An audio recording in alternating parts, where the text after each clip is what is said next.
Hello মৰমৰ ছাত্ৰ ছাত্ৰীসকল welcome back to my YouTube channel tech of mAh.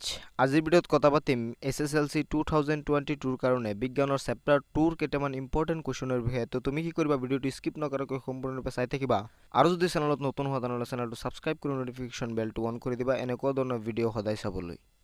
এছএছএলসি 2022 কাৰণে বিজ্ঞানৰ MCQ টাইপ কোৱেশ্যনৰ দুটা ভিডিঅ' মই অলৰেডি বনাই দিছো। যদি তুমি ভিডিঅ' দুটা চোৱা নাই, এই ভিডিঅ'ৰ ডেসক্ৰিপচন বক্সত এই ভিডিঅ' দুটাৰ লিংক আছে, তুমি তাৰ পৰা গৈ চাই ল'বা ভিডিঅ'। তো মৰমৰ ছাত্ৰ ছাত্ৰীসকল, ভিডিঅ'টো চোৱাৰ আগত তুমি কি কৰিবা, তোমাৰ কিতাপখন উলিয়াই ল'বা। মই যিকেইটা কোৱেশ্যন ইম্পৰ্টেন্ট দিওঁ সেইকেইটা কোৱেশ্যন তুমি কি কৰিবা, টিক মাৰ্ক মাৰি ল'বা। তো আজিৰ ভিডিঅ'ৰ যিটো প্ৰথম কোৱেশ্যন সেইটো হ'ল 22 নম্বৰ পেজত আছে, তোমালোকে চাবা।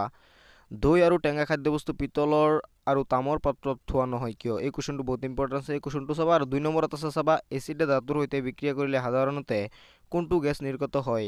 এটা উদাহৰণৰ সৈতে বুজাই লিখা। এই গেছটোৰ উপস্থিতি কিদৰে পৰীক্ষা কৰিবা? এই দুটা কোৱেশ্যন ইয়াৰ পৰা চাবা। 1 আৰু 2 এই দুটা কোৱেশ্যন ইয়াৰ পৰা তোমালোকে চালেই হ'ব। তো মৰমৰ ছাত্ৰ ছাত্ৰীসকল, তাৰ পিছত চাবা তোমালোকে 25 নম্বৰ পেজত আছে 2 নম্বৰ যেটো কোৱেশ্যন, এচিড এটাৰ জলীয় দ্ৰব্যই কিয় বিদ্যুৎ পৰিবহন নকৰে? এই কোৱেশ্যনটো ইম্পৰ্টেন্ট আছে, তোমালোকে চাবা। 1 মাৰ্কৰ কাৰণে বহুত ইম্পৰ্টেন্ট আছে এই কোৱেশ্যনটো। 3 নম্বৰত আছে, তোমালোকে চাবা শুকান হাইড্ৰক্লৰিক গেছে কিয় শুকান লিটমাছ কাগজৰ ৰঙৰ পৰিৱৰ্তন নঘটায়? এই কোৱেশ্যনটো চাবা, ইম্পৰ্টেন্ট আছে।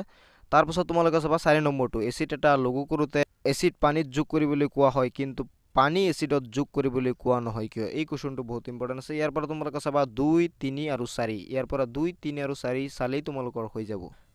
তো মৰমৰ ছাত্ৰ ছাত্ৰীসকল, তোমালোকে পাছত কি কৰিবা, ডাইৰেক্ট অনুশীলনীত আহি যাবা। অনুশীলনীত আহি চাবা 6 নম্বৰ যেটো কোৱেশ্যন সেইটো আছে, এলকহল আৰু গ্লুকোজৰ দৰে যৌগবোৰত হাইড্ৰজেন থাকে কিন্তু সিহঁতক এচিড হিচাপে শ্ৰেণীভুক্ত কৰা হোৱা নাই, ইয়াক প্ৰমাণ কৰিবলৈ এটা পৰীক্ষা বৰ্ণনা কৰা। 6 নম্বৰ যেটো কোৱেশ্যন সেই কোৱেশ্যনটো চাবা, বহুত ইম্পৰ্টেন্ট আছে।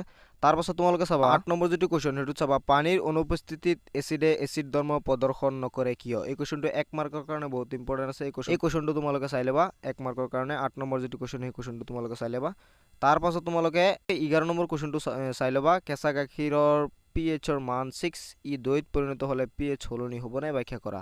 তাৰ পাছত 12, 13 আৰু 14 নম্বৰ এইবাৰ চাব নালাগে। এছএছএলসি 2022 কাৰণে এইকেইটা কোৱেশ্যন ৰিডিউস কৰিছে, মানে 40% সিলেবাস যেহেতু ৰিডিউস কৰিছে, গতিকে 12, 13 আৰু 14 নম্বৰ কোৱেশ্যন এইবাৰ এছএছএলসি 2022 কাৰণে চাব নালাগে। তো ছাত্ৰ ছাত্ৰীসকল, ভিডিঅ'টো ইমানেই। যদি ভিডিঅ'টো চাই ভাল পালা শ্বেয়াৰ কৰিবলৈ নাপাহৰিবা আৰু চেনেলত নতুন হ'লে এনেকুৱা ধৰণৰ ভিডিঅ' সদায় চাবলৈ চেনেলটো সাবস্ক্ৰাইব কৰি নটিফিকেশন বেলটো অন কৰি ৰাখিবা।